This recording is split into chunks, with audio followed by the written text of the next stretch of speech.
So welcome everyone to our weekly Lunch and Learn in our Nonviolence series. I'm Colleen Rice. I'm Executive Director at Leadership Medina County. And I'm pleased to tell you that we have two wonderful women with us today. We're going to be talking about services provided in Medina County from the Battered Women's Shelter of Summit in Medina Counties. We have Anna Maria Fayavari. Anna Maria has been working at the Medina Hope and Healing Survivors Resource Center since September of 2016. She received her bachelor's degree in psychology and a master's degree in social work in Romania.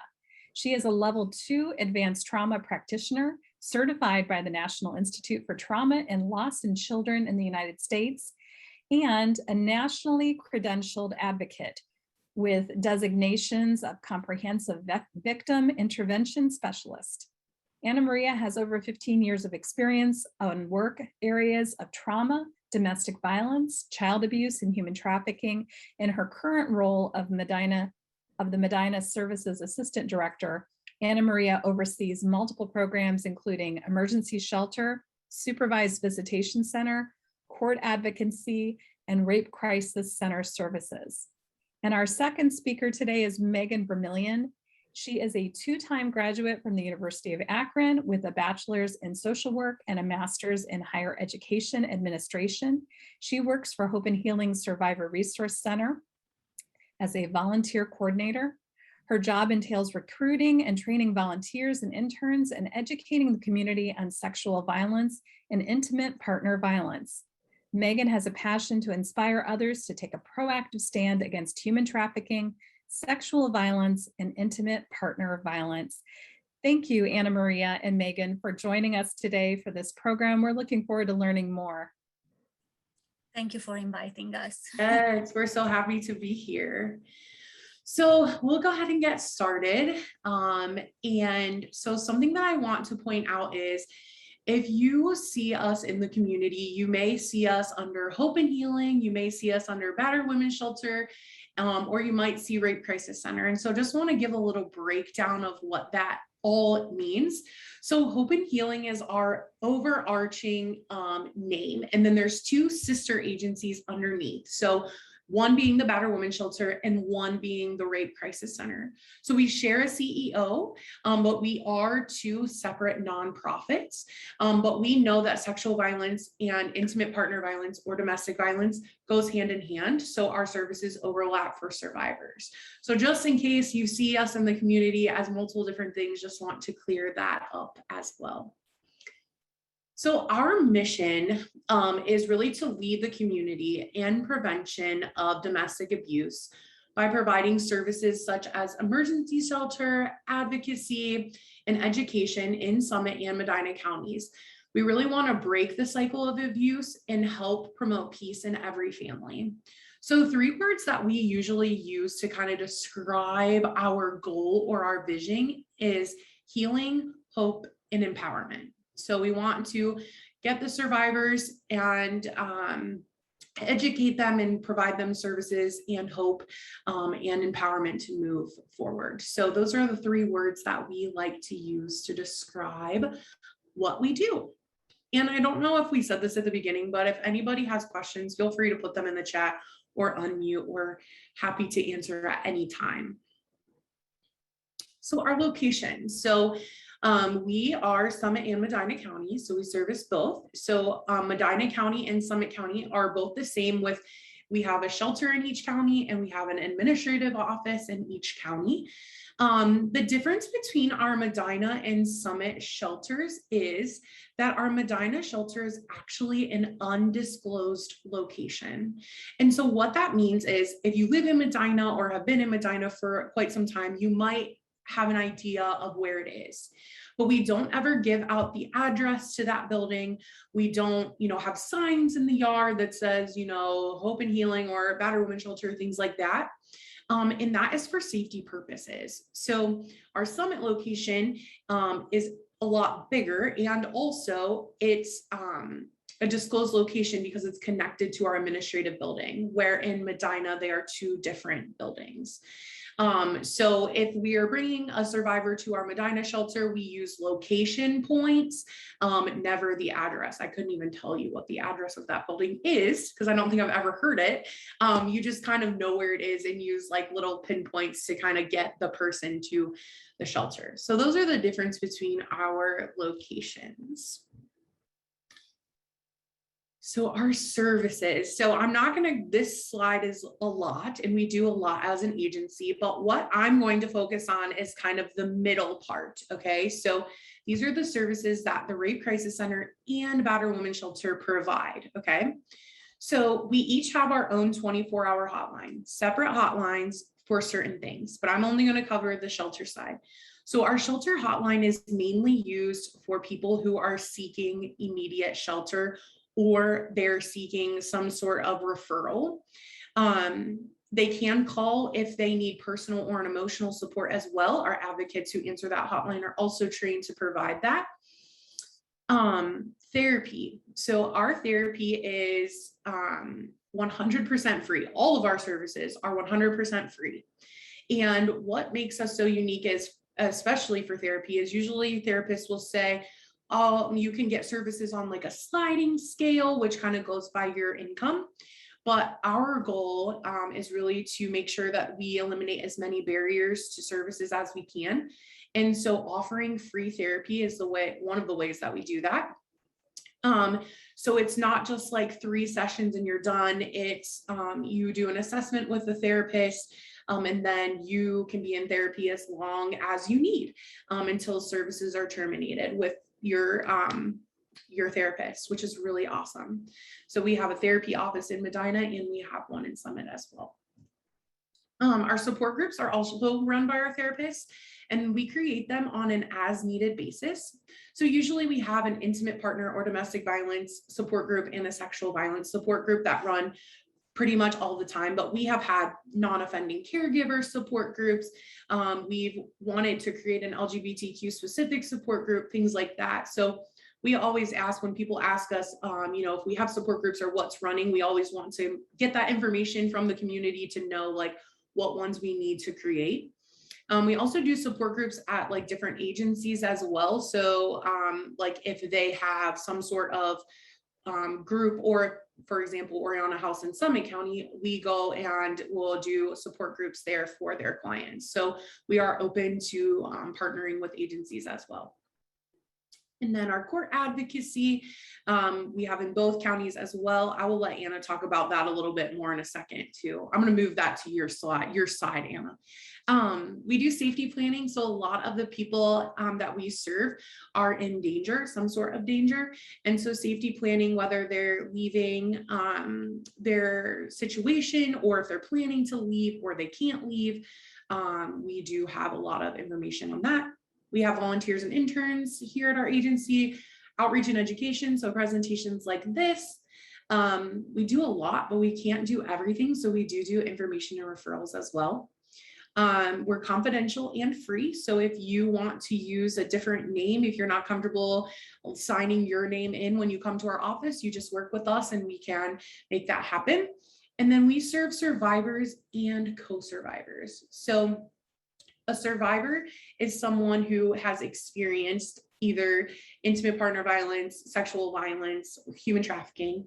And a co-survivor is someone that is also affected by the crime. So that could be your partner, that could be your kiddos, that could be your best friend, really anybody else that is struggling with the crime that occurred.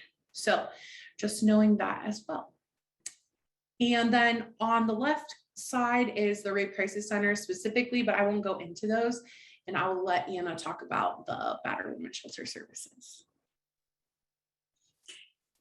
I'll reflect all of the services as we have them offered in Medina County as well. And I'll go a little bit more in depth. As Megan mentioned, the shelter is currently under a big renovation project that we are very excited about. we are hoping to be able to reopen the doors at some point next year. But in the meanwhile, we are still continuing to serve survivors who are reaching out for our services in Medina County. We might not be able to physically serve them in the Medina shelter, but our services are open for them in Summit County. And there we have a variety of advocates specialized in helping them through the crisis that occurs when they are entering services, case management, youth advocacy services, all of that. What does crisis intervention mean in the shelter? It's an ongoing work that our advocates are offering 24 hours per 7, every day, at night, whenever a survivor needs someone, an advocate who has a deep understanding of what trauma means and the effects of trauma on survivors, we do have those employees ready to help them. It could mean conversations in the middle of the night about the triggers that a survivor might be experiencing, about her or his struggles to sleep, to eat, helping them see identifying some coping mechanisms to be able to move on to the healing path. So it could be a very simple thing as just sitting down with someone and listening to them, to really being there and really offering them an advice on how to cope with their crisis. Case managers are trained advocates who have a deeper understanding on how to move a survivor towards a self-sufficiency plan. So they would sit down one-on-one with survivors, and each survivor in our shelter has a case manager assigned. They would sit down on one-on-one to work through a plan that hopefully leads the survivor to a higher level of self-sufficiency. The plan is set by our survivors. We do not determine what they need to do. Sometimes it could be as simple as, I want to use the time that I have in the shelter to feel healthy again, to be able to cope with my stress before I move on, to something more complicated. It could be the case management plan could include finding a job, finding housing, going to therapy, all in one package. Our case managers work with the survivor and go step by step with them through this path.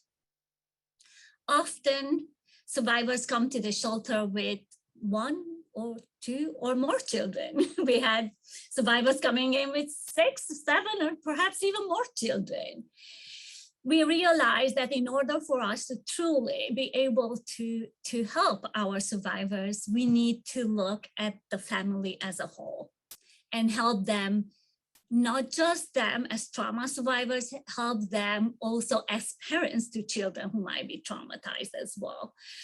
For that reason, we do have youth advocacy services where a specialized advocate helps mom connecting, like simple problem solving issues like how to set up transportation to the school. What is the school that works better for me and my child?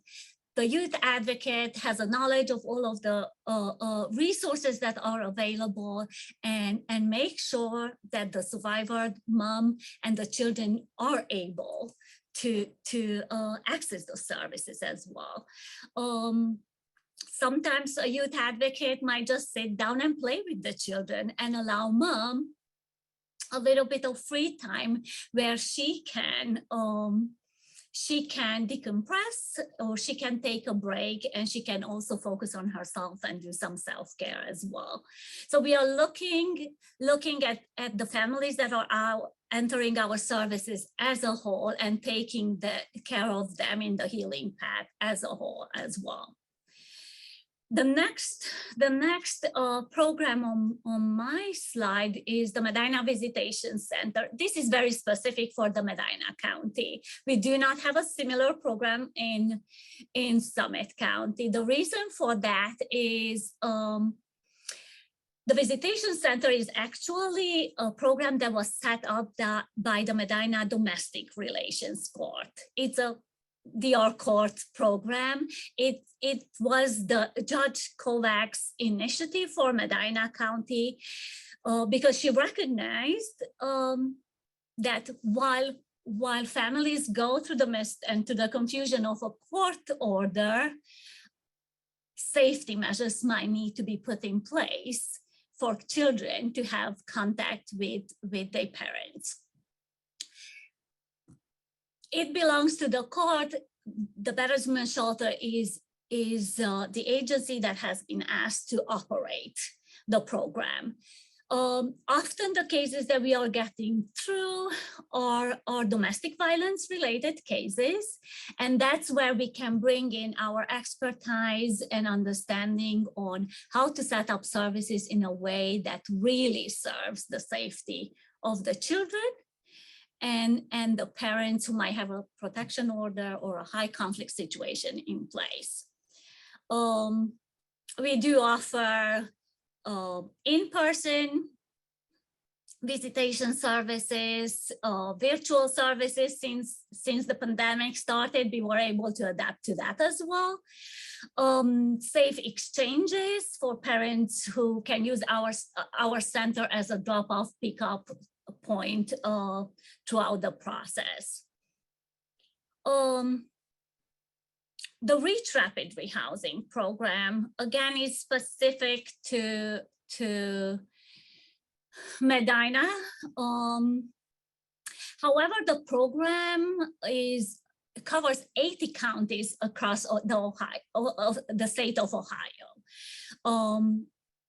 It's a very interesting and it brings a lot of innovation in the housing field because it combines the idea of housing first, housing survivors of domestic violence, sexual assault, stalking, domestic violence, giving them a house for safety, while also helping them financially to sustain the housing and provide comprehensive case management services throughout the process.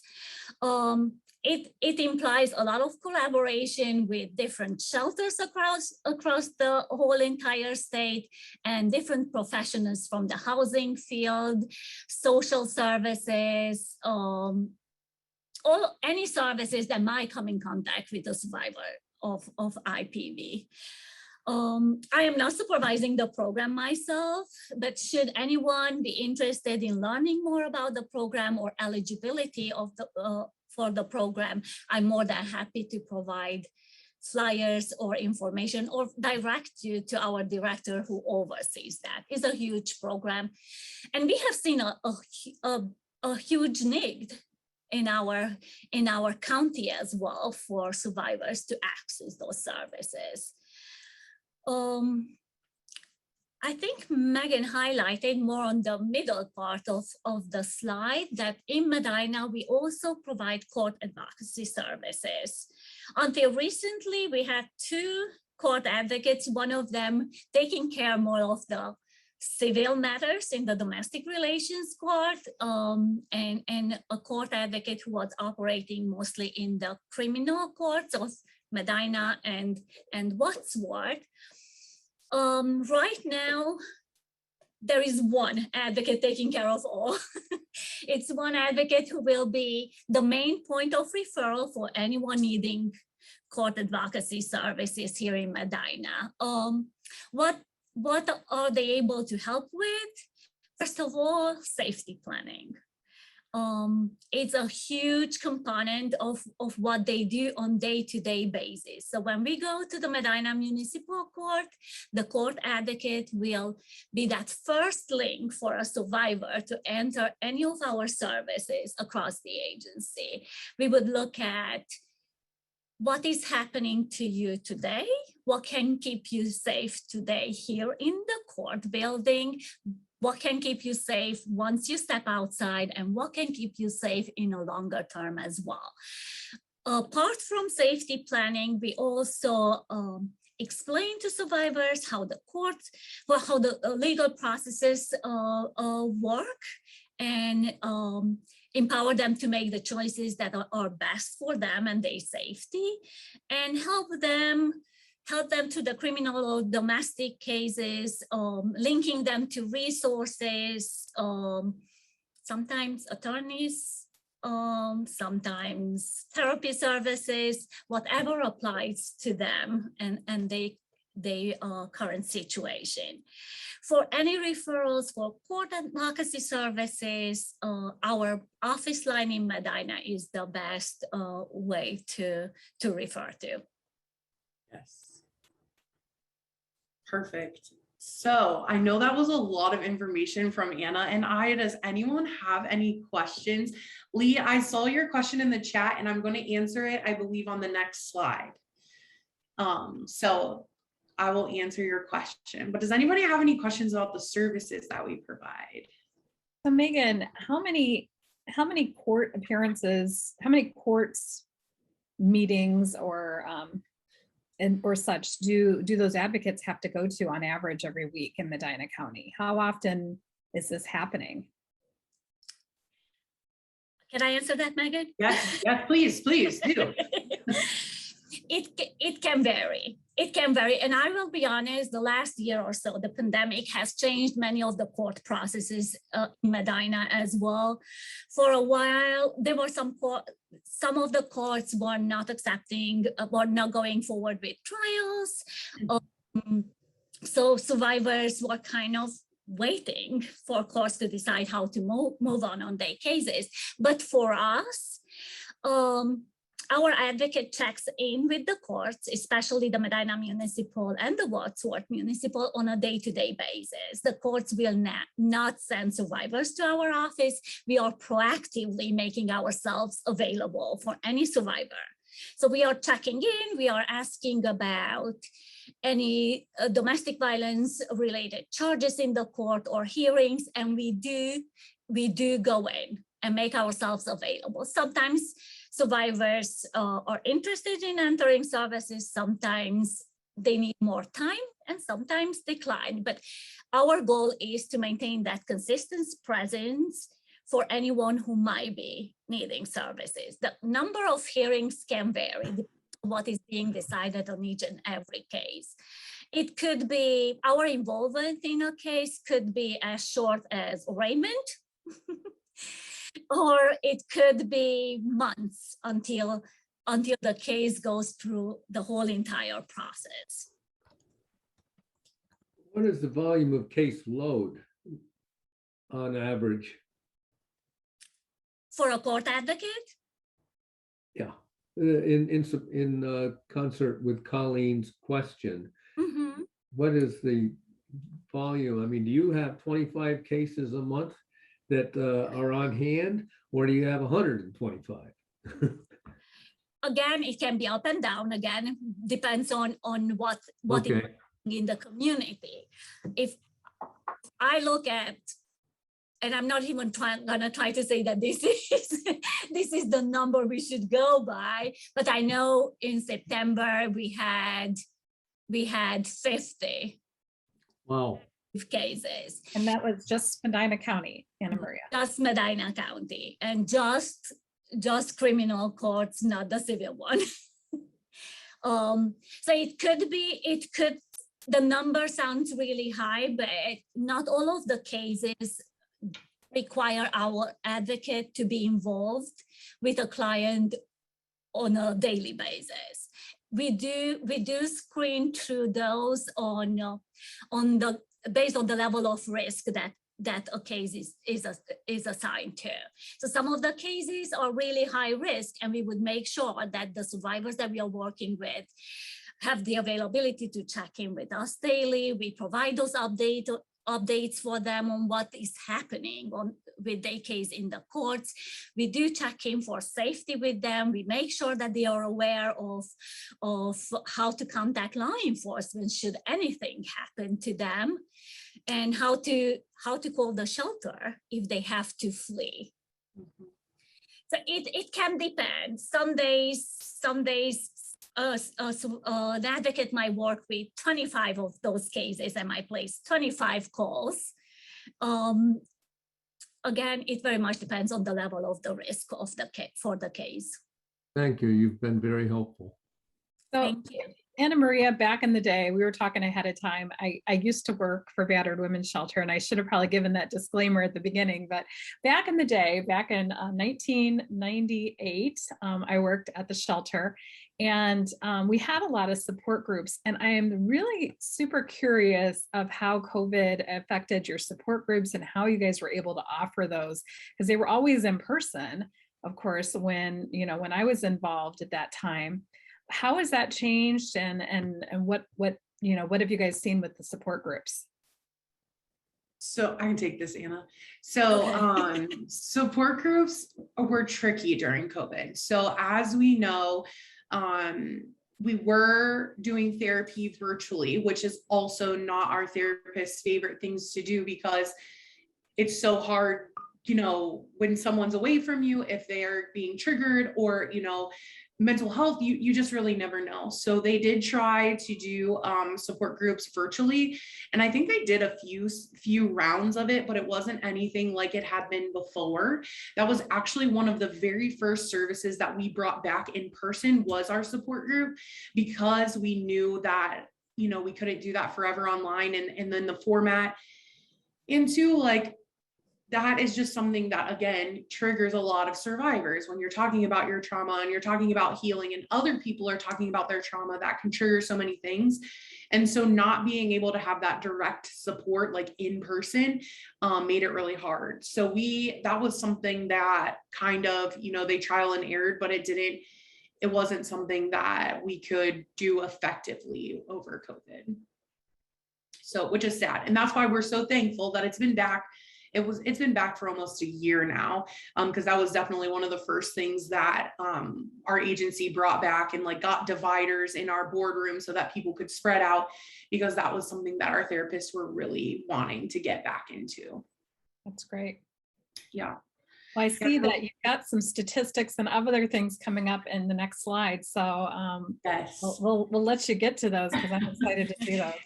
So Leah's question, I don't know if everyone saw it in the chat, but I will read it. He said, recently I've come to realize partner is associated with the same-sex couples and significant other is heterosexual. Is that how intimate partner violence is meant?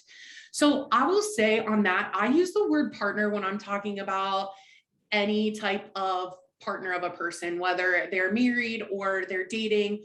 For any type of relationship, I use the word partner. So not just specific hetero or homosexual couple. But we talk about domestic violence versus intimate partner violence, because we kind of use those words interchangeably, but we're really trying to move towards the intimate partner violence sort of meaning. Because when you think of domestic violence, okay, think about it in your mind for a second. What do you usually think about when you think about domestic violence? What kind of relationships? Anybody? Husband, wife. Husband and wife. Yep. What else? We've got in the chat men to women. Mhm. They live in the same house. Correct. They live in the same house. Yes. Right. So all of those answers are correct. So, and also you could think about sibling to sibling, things like that as well. So usually when we think about domestic violence, it's a husband physically abusing a wife in their home. So they live in the same home, men, women, or it's the man that is, physically abusing. So if we move towards the words intimate partner violence, it's physical violence, sexual violence, stalking, psychological aggression, like coercive tactics, and financial abuse by a current or former intimate partner. Okay. So when we think about domestic violence, again, living in the same household, it's really just physical. But in reality, there is so much more to domestic violence or intimate partner violence that we want to be just inclusive of everything. Because intimate partner violence and domestic violence is more than just bruises and broken bones. It's more about the mental side of things, the financial side of things, the coercion that happens. There are so many different things other than the physical part of it. So that's why we use those terms, intimate partner violence. And we know that there are much more relationships than just a man and a woman. There's more intimate partner relationships than just those two. So we just want to be inclusive and to be, we're recognizing that there's more than just physical abuse when it comes down to it. So I hope that answers your question, Lee. Perfect.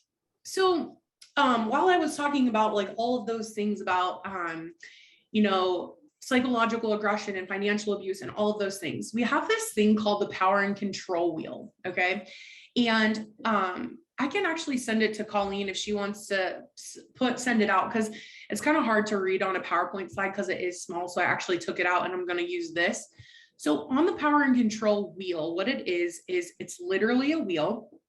And power and control is in the middle of that wheel. And then there are spokes that come out that are the intimidation, the emotional abuse, isolation. And so we use this in educating on what intimate partner violence is, because these are tactics that abusers use to gain control over the person. Okay. So that's what's on the left.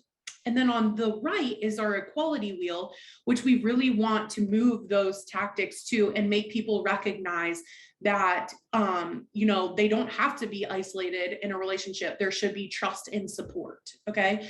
So I'm going to pick out a few of these. I'm not going to go through all of them because that could take us a while.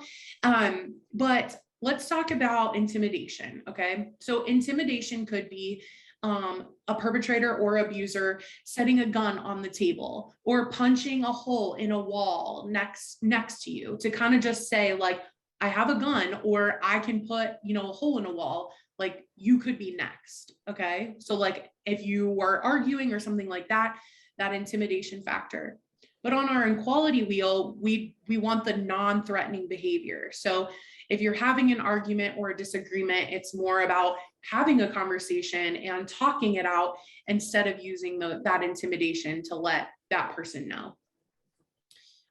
Isolation is something we see a lot in our survivors. And so what that means is the perpetrator or abuser has isolated our survivors from their family, from their friends, maybe even from working, things like that. Because if you think about it, if this person knows that their family or friends are going to catch on, okay, and be like, this person is not good for you, they, do all of these things, they want to be the only person that you have contact with, because your family and friends are going to say, you should leave, you should do all of these things. So that happens a lot. We see a lot of survivors who haven't talked to their family or friends in years because of that. But really, we want that trust and support from your partner. Economic abuse, which is financial abuse as well. We see that more times than not as well, where the abuser has everything in their name, whether that's the house, the car, they're the only person that works. Maybe they only give an allowance to their partner, things like that. They don't talk about decisions together. And in reality, we want that economic partnership. We want those decisions to be made. We want that survivor to, if they want to stay at home, and that's completely fine, but we want to make sure that that's a decision that they're making. So that's kind of the difference between like power and control and equality.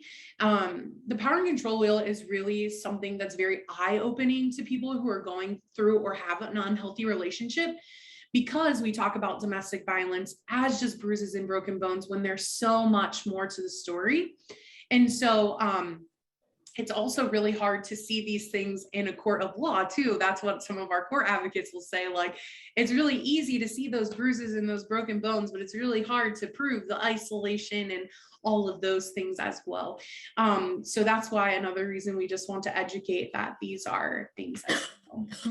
So, and I'll send you that, Colleen, if you want to like send it out or put it on anything so that people can see it, because I think it's really eye-opening. Thanks, Megan. I'll be sure to send it out.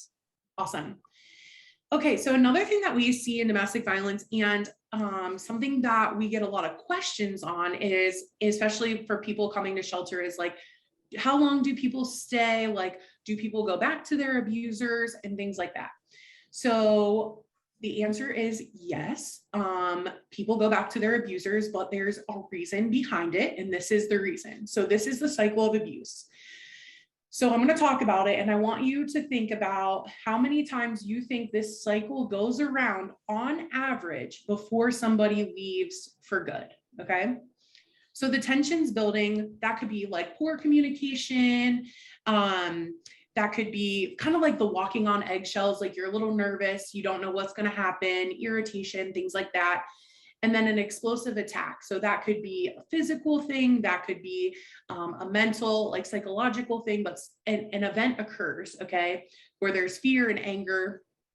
And then you kind of move into the honeymoon phase where it's like the remorse, like, I'll never do that again, you know, maybe brings you flowers, those kinds of things. Okay. And then we're good for a little bit. And then a couple of weeks later, we go back to the tension building part. Okay. So how many times do you guys think this goes around before someone leaves for good? If you had to guess on average. I got a guess of hundreds over the course of the relationship from Sebastian. Yeah. That's very true. Yes. So on average, okay. So, hundreds definitely. And every time I like say this, like some survivors will say, this goes around hundreds of times, but really it's 7 or 8 times that a person will like, you know, this will happen and then it'll happen, it'll happen, it'll happen, it'll happen, it'll happen. And then they finally leave. So that's a lot of times. And sometimes what happens is we get the survivor in our shelter, we provide them with all of the support that they need, everything that Anna talked about with case management and crisis intervention and support groups and therapy, whatever they want. And then they decide to leave and they'll say like, I'm going back home. And at the end of the day, we know this cycle of abuse is this happens, right? Like it's okay because at the end of the day, they know their lives best. And as crazy as this sounds sometimes, they know their lives best. And it might be safer for them to return home, or maybe they have to think about their kids, or, you know, it could be a financial thing. It could be things out of any of our realm that we understand. But at the end of the day, we're never going to hold that against someone. So when people leave and go home, we might see them year, months later, and that's okay, because we know that this cycle of abuse is going to go around however many times it needs to until that person is ready to leave. And we never make anybody do anything they don't want to do. It's another question we get a lot is like, your people, when your survivors come in and they're in shelter, do you make them go to therapy? Absolutely not. That is, your services are whatever you want. We run a trauma-informed care model. So that means we meet people where they're at. And so wherever they're at in their journey of healing could be really just to get a good night's rest, or it could be to get that job and help with their case manager. They might not be ready to process their trauma yet, and that's 100% okay. We'll be here for them when they're ready, 5, 10 years down the line. So any questions about that? I love educating on the cycle of abuse because I think that people don't realize just like it literally how it kind of just flows. And when you think about it, you can kind of think of a situation like that. Yeah, go ahead, Lee. Okay. Does the cycle of abuse get more intense, more abusive, cycle after cycle after cycle? Correct. Yes. And I think that's a really great point to make because sometimes, you know, it could just start off with an argument and then it moves to like shoving, then it moves to the black eye and, you know, all of those things. And strangulation is something that we talk a lot about in our survivors too, or like choking someone, strangulation. You know, a person has like I don't want to quote the percent, but they have so much higher of a percent of actually being killed by their intimate partner if there's strangulation involved in their abuse. It's like over 75%, because essentially when you're strangling someone, that is your intent, is to, kill them. Although the cycle intensifies with each completion, the relationship cannot initially begin at this level of abuse. Correct. Intensifies with each completion. Often relationships that then end up going through this cycle start as a romance. And what we learn from what survivors share with us is initially there was no sign that this could happen to them. Mm-hmm. Yep.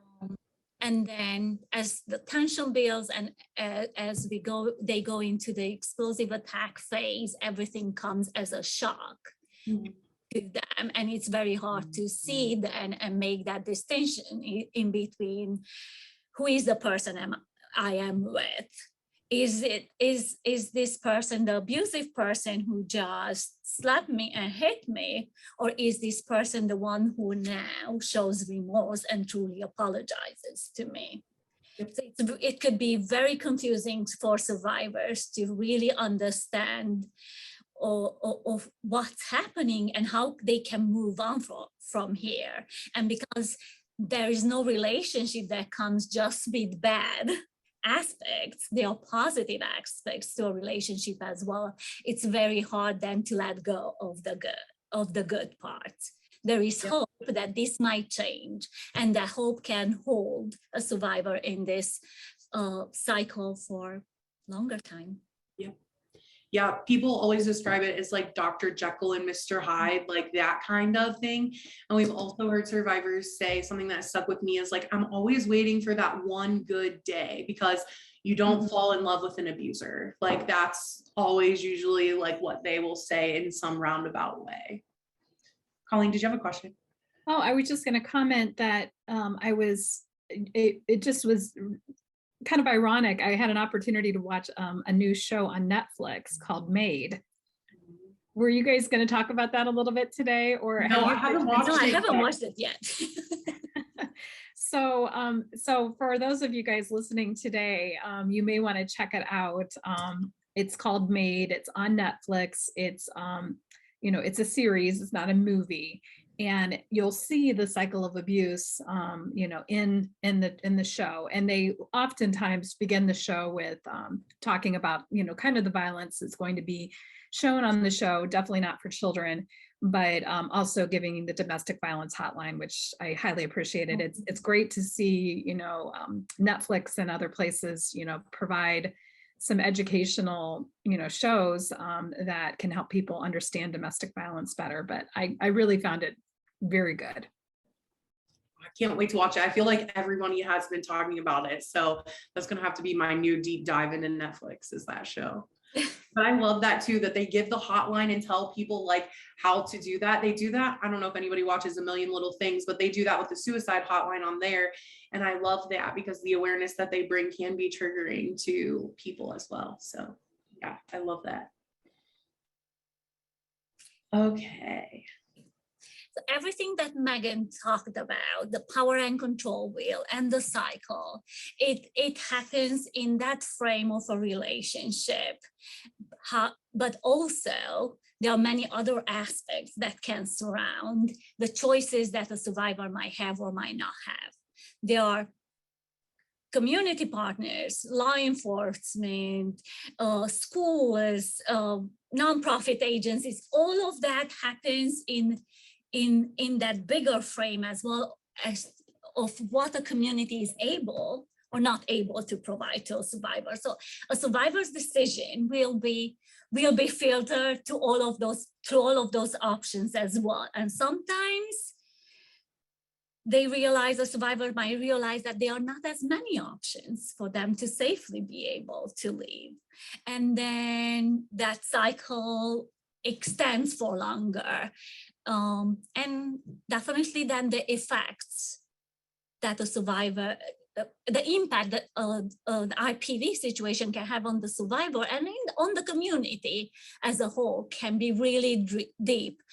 Some of the things that are highlighted here are things that survivors have shared with us. We often hear about the shame that they carry, that they have stayed in such a relationship.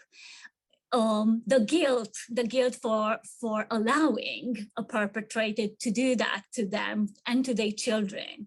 The confusion, not really understanding what is okay, what is healthy and what is not healthy. Not to speak about the physical consequences, effects that a survivor might be exposed to, from short-term effects as bruises, broken bones, strangulation, all of that, to long-term effects that carry into years and years of their life, from sleeping problems, headaches. I cannot even go through the whole aspect. And all of those imply a cost to the survivor herself, but also to us as a community. The mental and emotional toll, often survivors describe the anxieties that they live through day by day, depression, post-traumatic stress disorder, all of those carry into their life. The loss of financial stability, lost jobs, inability to focus at work, inability to wake up in the morning and go to work, or just simply never being given the chance to work. Therefore, their financial background is more limited as well, should they want to make the decision of leaving an abusive situation.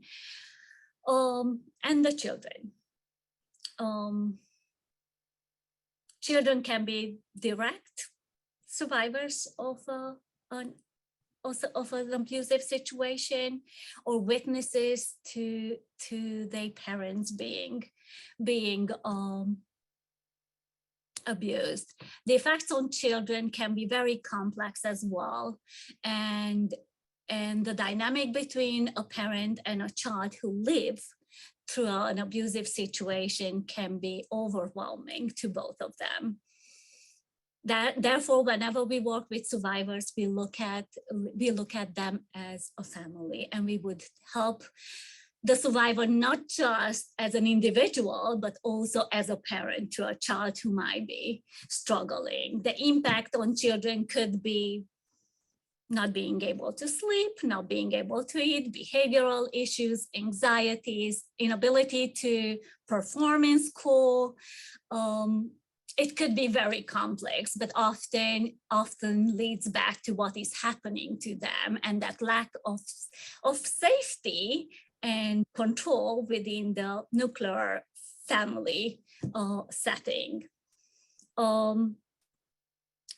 The World Health Organization says that 42% of women who experience intimate partner violence are also reporting injuries as a consequence of violence, and it impacts women at physical, mental, sexual, and reproductive health levels as well. So it's more complex than we would think, and the costs for us as a community are very high as well. And we can move on to stats. Those are a few examples. I believe these are highlighted from national stats, correct, Megan? Yep, they're from, we get our stats from RAIN, which is an organization, and we also get our stats from ODVN, which is our Ohio Domestic Violence Network. These stats are just a little indicator as to how often it happens and how serious of a problem this is in our communities. Just reading that every day in the US, 3 women are killed by an intimate partner, it sounds scary. Mm-hmm. And taken seriously, because we see this, we hear this every day on the hotline. We hear those lethality factors that can lead to that frequency anytime, even in Medina County. Nearly 20 people per minute are physically abused by an intimate partner in the United States, 10 million of women and men a year. It is a huge number. And I didn't want to initially, we didn't plan for this, but I believe just yesterday or the day before, ODVN, that stands for the Ohio Domestic Violence Network, has released some numbers that highlight what has been happening in our state. More than 130 people died in cases connected to domestic violence in Ohio over the past year. That's a 62% increase of deaths over the past 2 years. And if we look at what has been happening during COVID, during the pandemic, that doesn't come as a surprising number. It comes as a shocking number and a scary number, but it doesn't surprise us, because survivors that are contacting us are sharing with us the same things.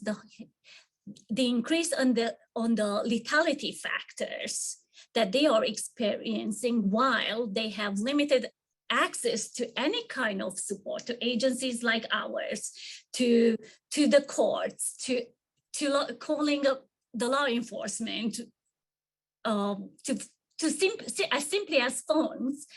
All of that had this compound effect of increasing lethality across the whole entire state. So sometimes when we give out stats, I am very reluctant to interpret the number as an indicator of what is actually happening in the community, because we always know the numbers are just a sign, reflect the top of the iceberg. There is so much more going behind it that we don't know how to tackle, we haven't learned about, or survivors did not have a chance to share with us or anyone else in the community. If you go, Megan, to the ones that we have pulled for Medina County, we didn't really know how to approach this to be thorough in what we are trying to say, but in 2019, our services have served 1,054 survivors in Medina County, and the next year, 2020, 786 survivors.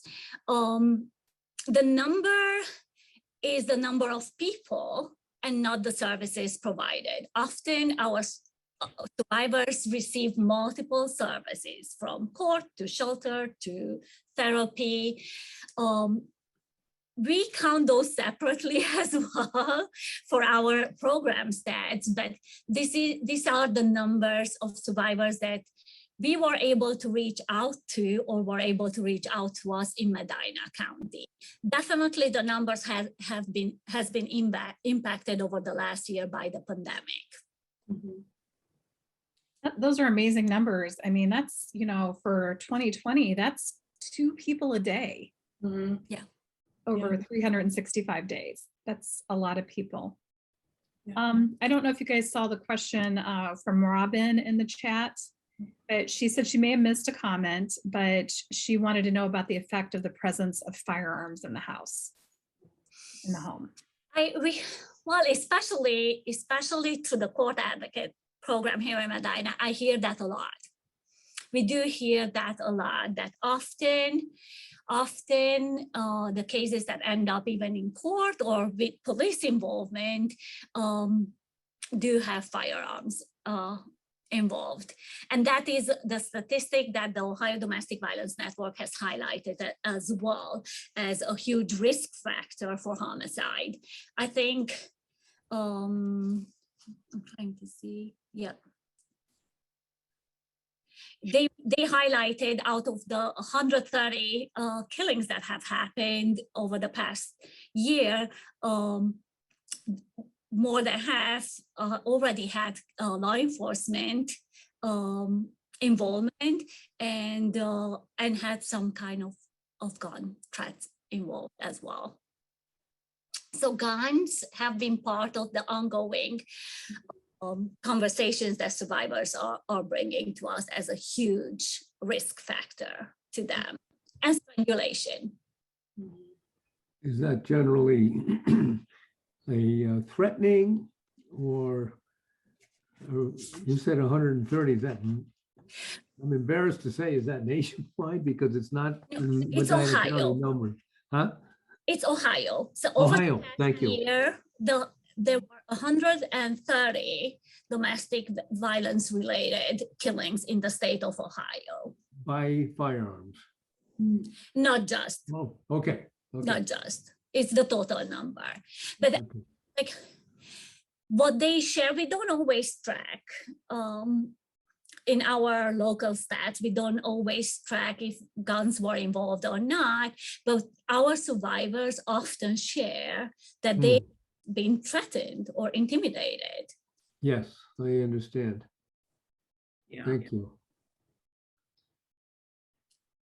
I think too, like our That number. is a huge factor as well as a risk factor. And whenever court hearings, in court hearings that information is shared, they do take that seriously. I would think. So it looks like we're getting down to 5 minutes, ladies. I want to make sure you have time to get through your slides. Okay. I'm going to skip ahead a little bit. But essentially we just want to leave you, we've put all this information out there, and just wanting you guys to realize how prevalent the issue is and that it happens absolutely everywhere. And so we just want to kind of leave you with some things of how to make a difference if you ever come in contact with a survivor or someone discloses to you that they're in an unhealthy relationship. So first, just listening to them, they have chosen you to disclose to, which makes you a trusted person. Support them where they are. So just listening. Sometimes we listen to respond, but in these situations, we need to listen to understand. Validate them in the seriousness of their issues or the situation that they're telling you about. Don't blame them. Don't ask questions like, well, did you push their buttons? You know, things like that. That shouldn't be the reason why anybody suffers this. And provide resources. So that could be Anna Maria and I, you know, just using our hotline, things like that, giving them the information. And I love this slide because if you remember anything today that we talked about, the one thing I really want you to remember is the 3 words, I believe you. So we really want to make sure that everyone that comes forward and tells us their story and is believed, because that's the problem, is that a lot of times people don't believe people, right? Like they ask a lot of questions and kind of use a little blaming perspective of, you know, did you push your buttons, blah, blah, blah, all of those different things. But really, in reality, as advocates and as someone that's disclosing, that's not our job to investigate. Our job is to believe. So just using the words, I believed you, this was not your fault, I'm here for you, I'm so sorry this happened to you. I know talking about this isn't easy. Thank you for sharing. It takes a lot of courage to talk about this. Thank you for trusting me. We just want to make sure that people can empower others to seek support if necessary. And so volunteer and intern training program, if you're interested in getting involved with our agency, let me know. That is my contact information.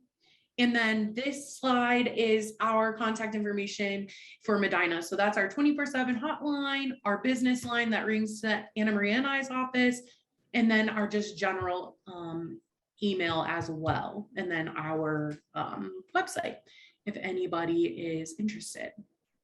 So any questions?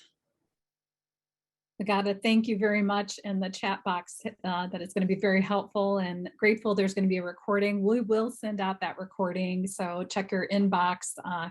Give me a few minutes to download it and upload it back to YouTube, and we'll get that out to you guys. But yeah, what other questions are out there?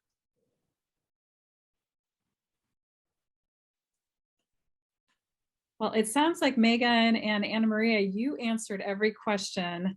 Oh, we got something from Jennifer. She's saying thank you again for all the great work, but it does sound like you guys answered all of the questions today. And I just want to thank you so much for spending time with us, for sharing this information. Could you please go back to the slide with your email? There we go. Great. So we got that up there. Definitely want to get that information out. And if they want to volunteer, if they want to donate something, they can get in touch with you, right, Megan? Correct. Yep. Wonderful, wonderful. Well, this was very informative. Thank you again for participating and sharing this information with us. And for all of you listening, I hope you'll share this information with your circle. Share this video with other people so that they can learn about the services and what's happening with our domestic violence shelter here in Medina County. I think the more that people who know what to do, what to say, and what domestic violence is, I think we can do a better job in our community at getting that information out by helping the good work that Anna Maria and Megan are doing. So thank you two so much. And thank you guys for participating in today's Lunch and Learn. And we hope that you'll join us for next Tuesday. We'll be talking about mental health in our schools. We're going to be talking about bullying in our schools. We'll be talking to Dr. Chris Kwolek, as well as Philip Titterington and Devin Alphen, who Devin is from Alternative Paths and Philip is from the Adam Board. So hope that you guys will all join us for that informative discussion, and have a great day, everyone. Goodbye. Thanks, Colleen. Thank you. Bye.